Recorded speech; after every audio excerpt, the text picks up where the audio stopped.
Hello दोस्तों, मैं राज और राज इंडक्शन में आपका स्वागत करता हूं। दोस्तों, आज का जो वीडियो का टॉपिक रहेगा वो आपका पिजन कंपनी के इंडक्शन कुकटॉप के ऊपर में रहेगा। दोस्तों, मेरे पास एक पिजन कंपनी का इंडक्शन रिपेयर होने के लिए आया है, इसी टॉपिक पे है। सबसे पहले दोस्तों आपको मैं बताऊं, यहाँ पे आप फोकस करेंगे तो जो आपका मेन जो कॉइल होता है, ओके, ये आपका कॉइल क्या है दोस्तों, आपको जला टाइप में दिख रहा होगा, यानी ये कॉइल जल गया है, कोई काम का नहीं है।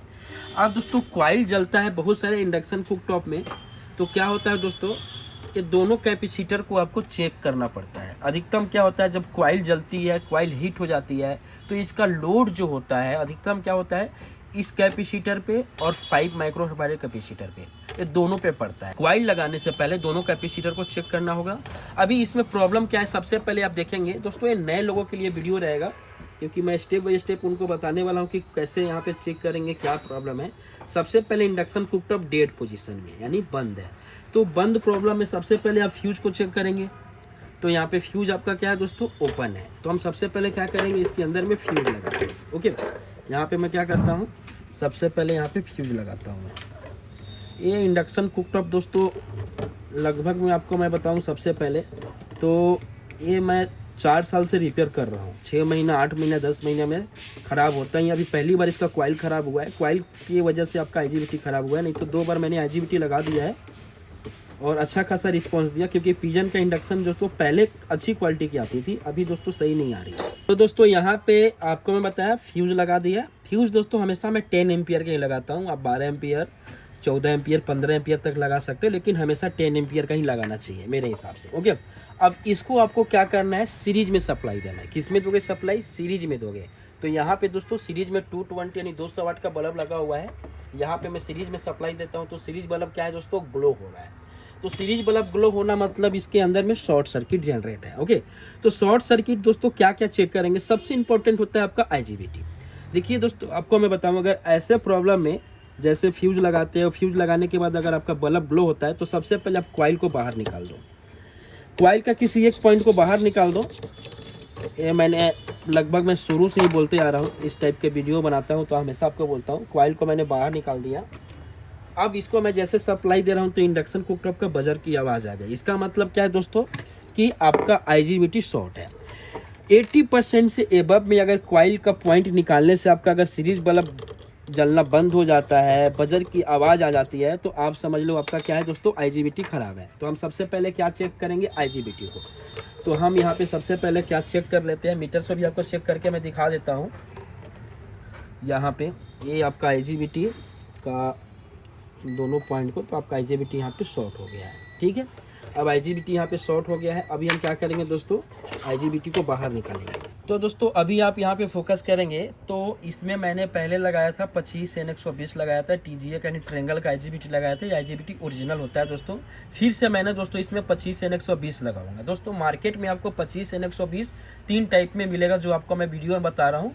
और दूसरी दोस्तों एक वीडियो बना दूंगा कि IGBT को आप कैसे पहचानेंगे कि कौन सा ओरिजिनल है और कौन सा लोकल है। ओके, अभी दोस्तों मैंने क्या किया कि आपको क्या बताया था, अगर कॉइल ख़राब होता है तो दोनों कैपेसिटर को आप बाहर निकाल लो। एक कैपेसिटर 5 का है, एक कैपेसिटर 0.3 का है। ओके, तो हम पहले क्या करेंगे, मल्टीमीटर से चेक कर लेते हैं। 5 का कैपेसिटर को भी चेक कर लेते हैं दोस्तों।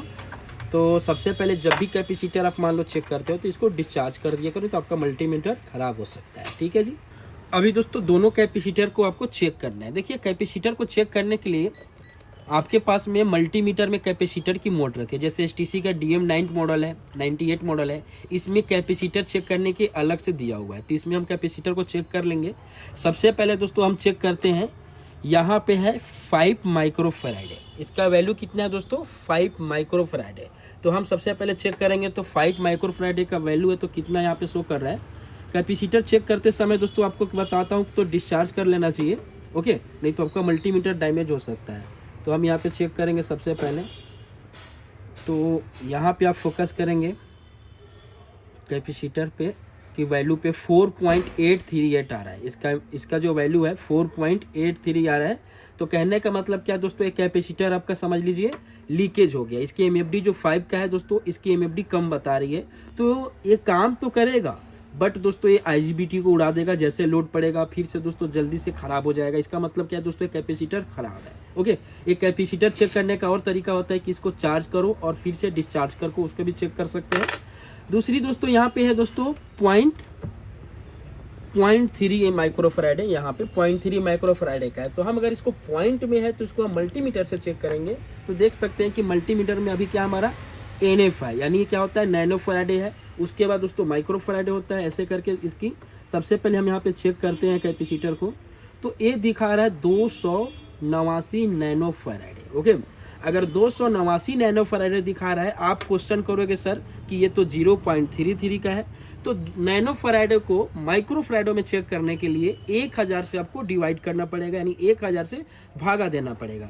तो जैसे मान लो 289 है, अगर 1000 से आप भागित करोगे, भागा दोगे, तो क्या होगा दोस्तों, यहाँ पे आपका समझ लो, देख सकते हैं कि मोबाइल की स्क्रीन पे किसकी कितनी वैल्यू आ रही है और ये कितनी वैल्यू की है। तो 0.3 की आ रही है और ये दोस्तों इसकी वैल्यू दोस्तों 0.3 है, लेकिन यहाँ पे इसकी वैल्यू कम आ रही है। तो हम दोस्तों क्या करेंगे, इसको भी साइड करेंगे। ओके, अब हम सबसे पहले 5 का कैपेसिटर है, कोई सा भी कंपोनेंट हो दोस्तों, ये आपको मैं हमेशा बोलता हूँ कि आप पहले नया हो या पुराना सभी को मल्टीमीटर से चेक करके लगाया करो, क्योंकि कंपोनेंट आपके घर और मेरे घर में नहीं बनती है। हो सकता है बीच बीच का कोई लाट भी खराब निकल जाता है। ओके, ये दोस्तों 5 MFD का है, तो राइट 5 MFD बता रहा है, तो इसका ये हो गया। दूसरी दोस्तों ये 0.33 का है, तो दोस्तों ये पुरानी कैपेसिटर अभी मेरे पास अवेलेबल है, नया नहीं मिल पाता है। ऐसा मिलता है तो कभी कभी मिल जाता है। तो पुराना कैपेसिटर को तो बिना चेक किए लगा ही मत। यहाँ पे देख सकते हैं 330 बता रहा है नैनो फैराड। अगर इसको 1000 से डिवाइड करोगे तो 0.3 आ जाएगा यहाँ पे। तो इसका मतलब दोनों कैपेसिटर को लगाएंगे। दूसरी दोस्तों एक और आपको बता देता हूँ, कैपेसिटर लगाने के बाद आपको IGBT के बारे में बता देता हूँ। देखिए मार्केट में 25 से 120 IGBT आप लेने जाते हैं तो बहुत प्रकार की आती है। सबसे पहले दोस्तों ये आप फोकस करेंगे, इसको हम बोलते हैं रीप्रिंट। ओके, ये रीप्रिंट IGBT है, इसके ऊपर प्रिंट किया होता है। और आजकल दोस्तों नए IGBT को पुराना करके मार्केट में सेल किया जाता है और इसकी प्राइस कम होती है। आप देख सकते हैं यहाँ पे इसकी लेग देख सकते हैं, यहाँ पे जोड़ा हुआ रहता है, यानी इस लेग को क्या किया जाता है, जोड़ दिया जाता है। और ये दोस्तों आपको मैं बताऊँ, इस टाइप की IGBT आपका चाइना से ही आता है। ओके, चाइना से ही भेजते हैं लोग, क्योंकि वो चाइना वाले भी जान गए कि हम इंडिया में पुराना वाला IGBT लगाते हैं तो हम नया को पुराना करके सेल करते हैं। ऐसे एक और आपको दिखाऊंगा नेक्स्ट वीडियो में कि सेम टू सेम आपका 25 से 120 ट्रेंगल का आप यहाँ पे फोकस करेंगे। एक ट्रेंगल ब्रांड है, ये कंपनी बहुत IGBT बनाती है, इंडक्शन से IGBT लेके, वेल्डिंग मशीन से लेके, चार्जर का सब, यानी IGBT मोस्पेट ट्रेंगल कंपनी बहुत, यानी समझ लीजिए ये आपका समझ लो आपका SMD डीप सभी कंपोनेंट बनाती है।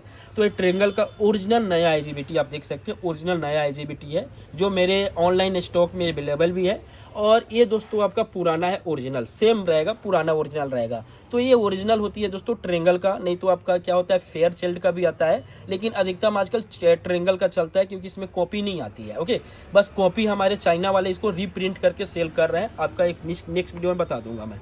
तो हम सबसे पहले क्या करूंगा, अगर आपको कस्टमर पैसा देता है तो वो नया IGBT लगाओ, अगर कस्टमर कम पैसा देता है तो पुराना IGBT लगाओ, उससे भी अगर कम पैसा देता है तो उसका रीप्रिंट वाला और कम से कम प्राइस का IGBT लगाओ। ओके, ये कस्टमर के ऊपर डिपेंड करता है। अभी दोस्तों आप यहाँ पे फोकस करेंगे, इसमें मैंने दोनों कैपेसिटर IGBT ओरिजिनल और यहाँ पे दोस्तों कॉइल को मैंने लगा दिया। दोस्तों कॉइल को मैंने यहाँ पे लगाया हूँ, जो नया कॉइल आती है 1600 वाट की कॉइल है दोस्तों, ऐसे कोई दिक्कत नहीं है। 1600 वाट का बहुत कोई बोलता है, 1800 वाट का बोलता है, कोई ऐसा इशू नहीं होता है। बस ये देखते हैं कि आपका इंडक्शन कुकटॉप कितने एम्पियर पे चल रहा है। अगर ज़्यादा एम्पियर लेगा तो ज़्यादा दिन तक लाइफ नहीं है इसका। इसमें डबल लेयर की कॉइल भी डाल सकते थे, बट दोस्तों कस्टमर उतना पैसा नहीं दे पाएगा, इसके नाम से मैंने सिंगल लेयर का डाला हुआ है।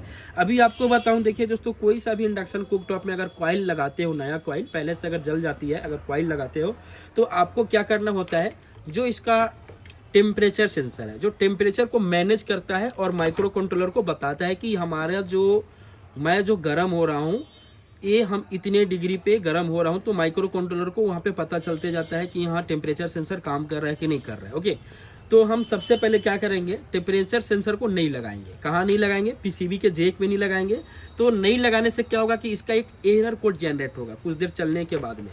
अगर एरर कोड आ जाता है तो समझ लो आपका इंडक्शन कुकटॉप कॉइल लगा के देख सकते हो। अगर एरर कोड नहीं आता है तो कुछ ना कुछ प्रॉब्लम है, हो सकता है कि उसी के कारण से आपका कॉइल को जलाया हुआ है। टेम्परेचर सेंसर कभी कभी ख़राब हो जाती है और उसका एरर कोड जनरेट नहीं होता है, उसके नाम से आपका कॉइल को जलाया है। तो हम सबसे पहले इसकी एरर कोड को चेक कर लेते हैं कि कॉइल का जो कॉइल नहीं लगाने से कौन सा एरर आ रहा है, कितने देर में आ रहा है, आ भी रहा है कि नहीं भी आ रहा है।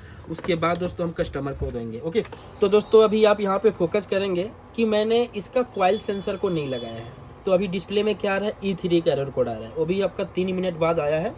तो दोस्तों आपको मैं जानकारी के लिए बता देता हूँ कि जब भी आप कॉइल इंस्टॉल करते हो, नया कॉइल लगाते हो, तो एक बार सेंसर को बिना लगाए आपको चेक करना होगा कि यहाँ पे देख सकते हैं मैंने सेंसर को नहीं लगाया हुआ है कि इसका एरर कोड जनरेट हो रहा है कि नहीं हो रहा है, इसका एरर कोड माइक्रो कंट्रोलर दे रहा है कि नहीं दे रहा है। ओके, तो हमने यहाँ पे कंफर्म कर लिया। अब इसको हम क्या करेंगे दोस्तों, यहाँ से इस कॉइल को लगा देंगे। तो दोस्तों यहाँ पे आपको मैं बताने वाला हूँ कि यहाँ पे आपको फोकस करना है कि यहाँ पे 2 स्क्रू टाइट करोगे और तीसरा दोस्तों यहाँ पे भी आपको लगाना पड़ेगा। कॉइल की जो तीनों कान की एंगल है सेम होनी चाहिए, सेम हाइट में होनी चाहिए, नहीं तो आपका फिर से कॉइल जल्दी जलना शुरू हो जाएगा। ओके, तो एक छोटी सी वीडियो के लिए दोस्तों धन्यवाद देखने के लिए। बाकी दोस्तों अगर मान लीजिए इंडक्शन का कुछ स्पेयर पार्ट्स आपको चाहिए या दोस्तों कुछ नई जानकारी चाहिए एरर कोड के बारे में, तो हमारा नया वेबसाइट जो बना है rajinduction.com, जो आप वहां पे जाके देख सकते हैं और वहां से कंपोनेंट का ऑर्डर कर सकते हैं बाई व्हाट्सएप से। ओके, थैंक्स फॉर दोस्तों, जय हिंद जय भारत।